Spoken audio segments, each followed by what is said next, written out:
PCC చీఫ్నే పార్టీలోకి రమ్మంటుంది కవిత. ఎందుకంటే రీసెంట్గా మీరు అన్నారు కాంగ్రెస్లో కవిత వస్తుందని చర్చ జరిగితే, నేను కాంగ్రెస్లోకి వెళ్ళడం కాదు, కాంగ్రెస్ పిసిసి చీఫే మా పార్టీలోకి రాని జాతీయ కన్వీనర్ పోస్ట్ ఇస్తామంటూ ఆఫర్ చేసింది. ఎట్లా చూస్తారు ఈ కామెంట్ని?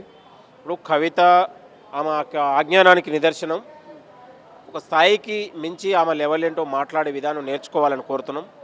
తాడు బొంగరం లేని కవితకు ఇవాళ సినిమా టికెట్ల దగ్గర, బ్లాక్ టికెట్ల దగ్గర డబ్బుల వసూళ్ల కోసం పెట్టుకున్నటువంటి జాగృతి సంస్థని ఆమె రాజకీయ పార్టీగా ఊహించుకోవడం చాలా సిగ్గనిపిస్తూ ఉంది.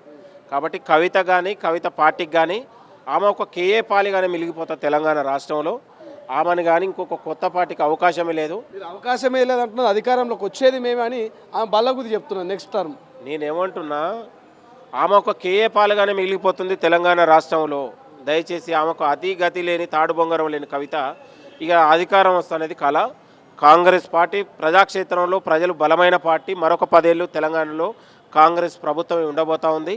ఒక పిసిసి అధ్యక్షుడు గారిని మహేష్ కుమార్ గౌడ్ని పట్టుకొని అట్లా మాట్లాడడం అనేది ఒక విజ్ఞతకు వదిలేస్తున్నాం మేము తప్ప, నిజంగా ఆమెకు చిత్తశుద్ధి ఉంటే కల్వకుంట్ల కుటుంబం పైన, అవినీతి పైన ఆమె పోరాడాలి.